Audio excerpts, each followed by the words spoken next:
The lights are on, the cameras are rolling, and the CEO of one of the most powerful defense tech companies in America is unraveling in real time, live, on national television, and nobody at the network seems to know how to cut away. This is not a script. This is not a stunt. This is a nearly 20-minute unscripted breakdown from a man who was supposed to be talking about a routine business partnership, and instead ended up shouting about wealth taxes, universities, and the soul of American capitalism.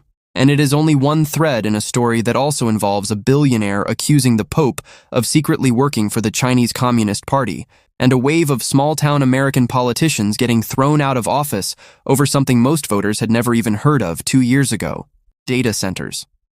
3 stories, 3 completely different worlds. A cable news set, a stage in Aspen, a county commission meeting in rural Utah, and yet they are all describing the exact same failure from 3 different angles. An industry that has spent years selling humanity a shining vision of the future, while the ground underneath it quietly started to crack. Welcome to the AI Ledger. Let's get into it. To understand why this story matters, you have to understand what's actually at stake right now. We are living through what may be the fastest technological acceleration in human history, a period where artificial intelligence is solving problems that some of the smartest researchers on Earth didn't expect to be solved for another 2.5 decades. That part of the story is genuinely stunning. But at the very same moment, the people running this technology, the CEOs, the founders, the investors, are behaving in ways that suggest something has gone badly wrong behind the curtain. Not with the machines, with the humans steering them. So let's start where the cracks first became visible to the public, on live television on July 1st. Palantir's CEO Alex Karp sat down for what should have been a fairly ordinary segment on CNBC's Squawk Box. The topic was a new infrastructure partnership between Palantir and Nvidia, aimed at building AI systems for the US government. It was supposed to be a straightforward corporate announcement, the kind of interview that airs, gets a headline, and is forgotten by lunchtime. That is not what happened.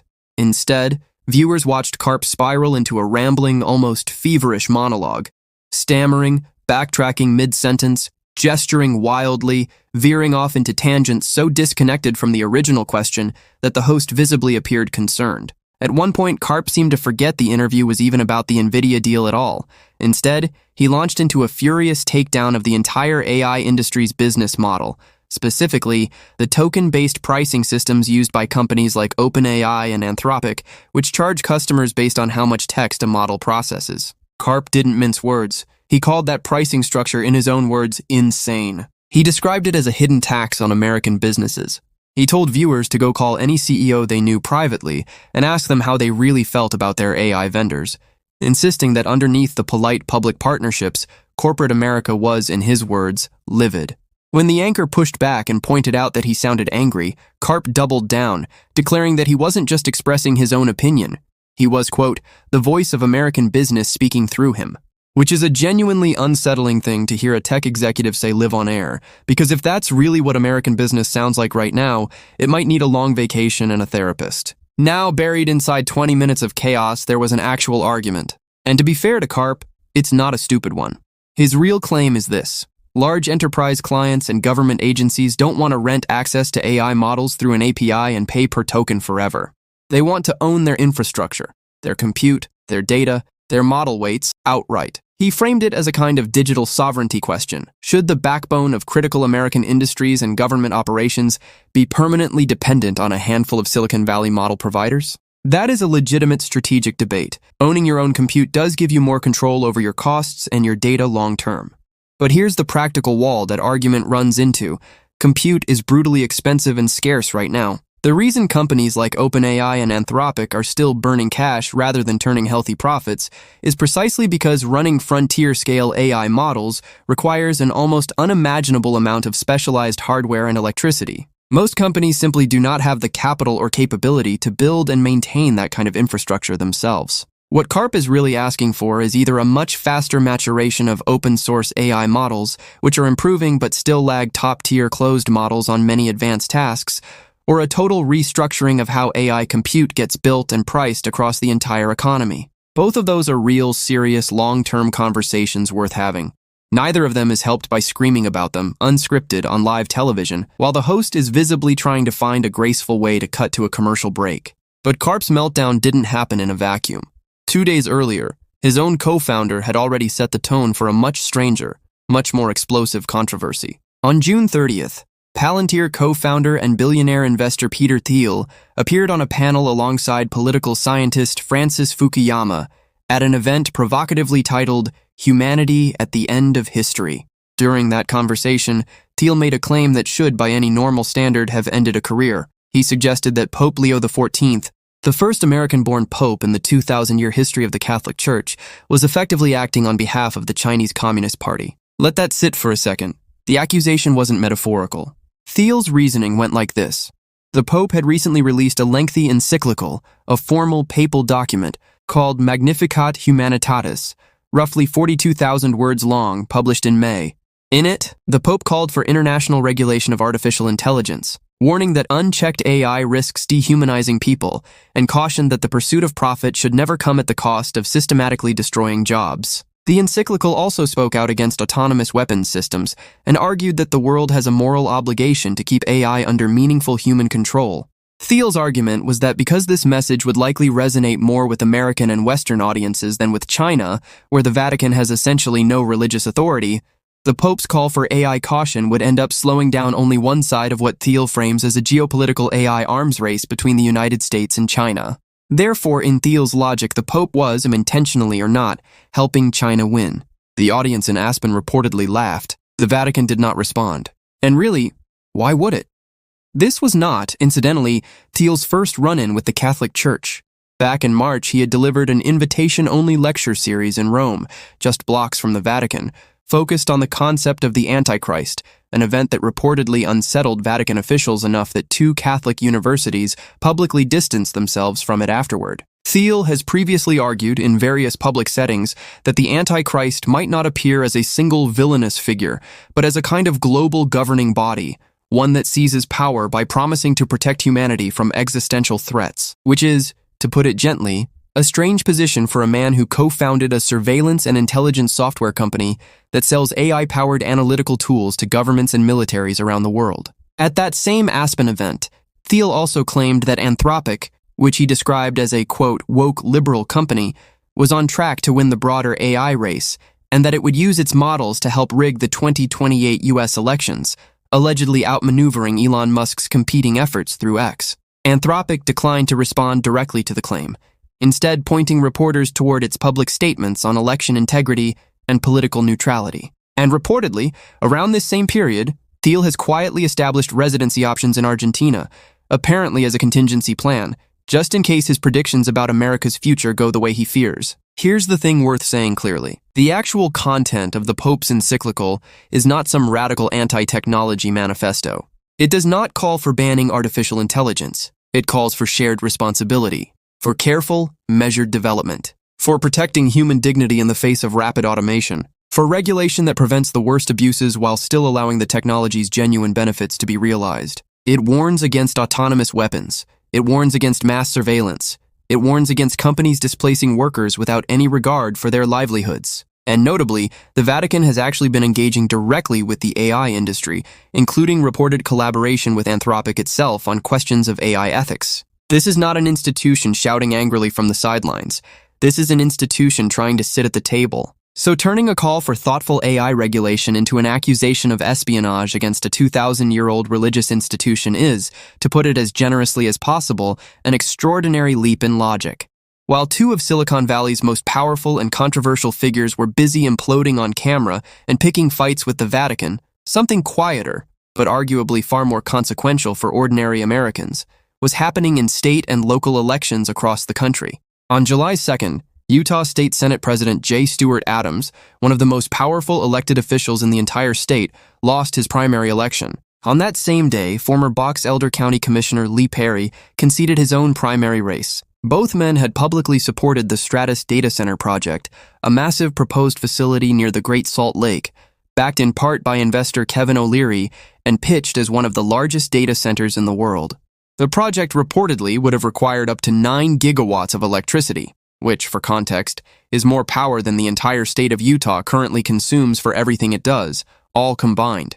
And this wasn't an isolated local squabble. According to Data Center Watch, roughly $64 billion worth of data center projects across the United States have now been blocked, delayed, or canceled due to local community opposition. In Cascade Locks, Oregon, voters recalled 2 port commissioners who had supported negotiations over a proposed data center, and the project was subsequently scrapped entirely. In Warrenton, Virginia, every single council member who had voted to approve an Amazon data center was voted out of office over the following 2 election cycles. In El Paso, Texas, a recall petition was filed against a city representative over a metadata center incentive deal. And in King George County, Virginia, a local board chair went so far as to publicly accuse Amazon of hiring investigators to dig up dirt on local residents opposed to the project. This backlash is not confined to one political party. It's genuinely bipartisan, roughly 55% Republican, 45% Democrat, according to reporting on the opposition movements. On the left, the concerns tend to center on environmental strain, water usage, carbon emissions, ecosystem disruption. On the right, the concerns tend to center on unchecked corporate subsidies and tax abatements handed out with little public oversight. But both sides converge on the same basic grievance.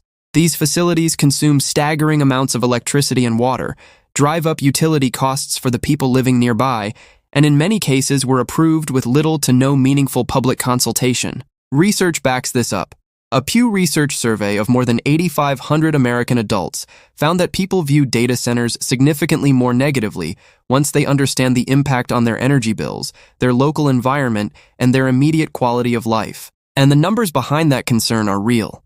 Data centers consume an average of roughly 1.8 liters of water per kilowatt hour of computing energy used, a figure that can rise to over 4 liters in hot, arid regions that rely on air cooling. For communities already dealing with water scarcity, this isn't an abstract policy debate, it's an existential local issue.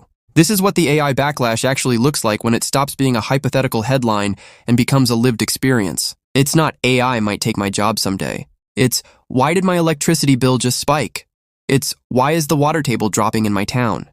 It's why was I never even asked before this thing got built next door? And that anger, grounded, specific, local, is now costing career politicians their jobs across the political spectrum. Now here's where the story gets genuinely fascinating, because at the exact same time all of this chaos was unfolding, the meltdowns, the conspiracy theories, the political backlash, the underlying technology itself was quietly doing something extraordinary. Back in 2024, researchers surveyed AI experts about when they expected certain major milestones to be reached. The consensus prediction was that AI systems capable of producing publishable mathematical proofs were roughly 25 years away, arriving somewhere around 2050. Researchers also predicted that AI would reach Putnam Fellowship level, the top tier of performance in North America's most prestigious undergraduate math competition, sometime around 2033. Both of those milestones were hit this year. In February 2026, researchers at ETH Zurich and INRIA documented that large language models had achieved fellowship-level scores on the 2025 Putnam exam, roughly 7 years ahead of the original expert prediction. Then in May, OpenAI announced that one of its models had disproved a long-standing conjecture in discrete geometry, a problem in the Erdos family of conjectures that had remained unsolved for decades. To put that leap in perspective, imagine if a car manufacturer was expected to slowly improve fuel efficiency and safety features over the next 25 years, and instead, someone accidentally invented a working teleportation device in their garage this year. That's roughly the scale of the gap between expectation and reality here. This isn't incremental progress. This is the kind of jump that makes the researchers who built the foundational theories look up from their desks in genuine disbelief. And it isn't just raw capability that's advancing.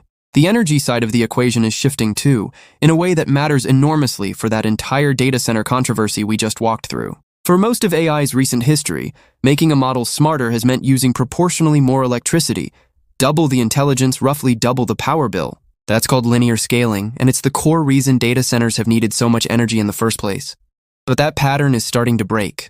Researchers at Tufts University published a neurosymbolic approach, essentially combining traditional neural networks with structured, rule-based logical reasoning that achieved up to 100 times lower energy consumption than standard AI methods, while actually improving accuracy. Separately, an April 2026 sustainability report on applied AI highlighted further architectural breakthroughs. One is called Mixture of Experts. Instead of activating an entire massive model for every single query, the system intelligently routes each request to only the specific specialized portion of the model best suited to answer it. Think of it like calling one specialist doctor for a specific symptom, instead of convening the entire hospital staff every time someone has a headache. Another is key value optimization, which reduces how much information a model needs to actively remember during an ongoing conversation, cutting the computational cost of generating each response. Together, these innovations are starting to break the old rule that smarter automatically means more power-hungry. Per-query energy use is no longer scaling in a straight line alongside model capability. That is a genuinely big deal, because it means the runaway energy demand fueling all those local political fights isn't necessarily a permanent, unsolvable feature of AI. It's a problem people are actively working on and making real progress against. So where does that leave us? It would be very easy, and honestly, it's a reaction we see constantly in public discourse, to look at the meltdowns, the papal conspiracy theories, the recalled commissioners, the $64 billion in blocked projects, and conclude that AI itself is the problem, that the technology is overhyped, unreliable, or fundamentally broken. That conclusion would be wrong. The technology is advancing at a pace that is legitimately outrunning the predictions of the world's leading experts. Capabilities that serious researchers expected to take until 2050 arrived in 2026. That is not a footnote. That is one of the most remarkable technological accelerations in recorded history. But, and this is the distinction that actually matters here, more than any other single point in this entire story, the fact that the technology is extraordinary does not excuse reckless deployment of it. These are two entirely separate questions. An AI model disproving a decades-old geometry conjecture is a genuine triumph of human and machine collaboration. A data center consuming more electricity than an entire US state, built without meaningful public consultation, is a genuine failure of governance. A neurosymbolic system slashing energy use by 100-fold is a real breakthrough. A CEO melting down on live television about his own industry's broken business model is functionally a public confession. All of these things are true at the same time, and anyone who tries to flatten this entire story into a simple binary, pro-AI or anti-AI, is missing the only question that actually matters right now. How do you responsibly deploy a technology that is moving faster than anyone's ability to predict where it's headed? Because that unpredictability is exactly the point. AI progress isn't a smooth, linear curve. Some capabilities, like advanced mathematical reasoning, are arriving decades ahead of schedule. Others, like reliable self-verification, like consistent real-world judgment, like energy efficiency at true global scale, remain stubbornly difficult and slow to solve. That inconsistency, that fundamental unpredictability, is exactly why careful, transparent, human-supervised deployment isn't some optional nice-to-have gesture toward corporate responsibility. It is the only rational approach to a technology this powerful and this unevenly developed. Looking at everything we've covered, the on-air breakdown, the papal conspiracy theory, the wave of local election defeats, and the quiet, genuinely stunning technical breakthroughs happening in parallel, a pattern starts to emerge. This is an industry that has, in many visible cases, mastered the art of imagining the future while completely losing track of the present consequences unfolding in its own backyard. Billions of dollars in capital, extraordinary engineering talent, and world-changing breakthroughs, all moving forward largely without the basic groundwork of public trust, transparent communication, and local consultation that any major infrastructure shift this size would normally require. So where does this go from here? If the current trajectory holds, expect three things to accelerate in parallel over the next year. First, more local and state-level political backlash, as more communities discover exactly what a data center means for their power grid and water supply before construction even finishes. Second, growing public pressure on frontier AI labs to move away from the pure token-based pricing model that Karp was railing against. Not necessarily because his delivery was right, but because enterprise customers genuinely are looking for more predictable, ownership-based alternatives. And third, continued almost paradoxical Tier 8 technical progress, more milestones arriving years or even decades ahead of expert predictions, even as the public conversation around AI grows more chaotic, more politically charged, and more openly hostile. The lesson underneath all three of these stories is remarkably simple, even if the individual events feel chaotic and strange. Extraordinary technology does not, on its own, produce extraordinary judgment in the people deploying it. Karp's on-air unraveling, Thiel's conspiracy theory about the Pope, and the growing wave of data center revolts across red and blue America alike are not separate scandals. They are three symptoms of the exact same root failure.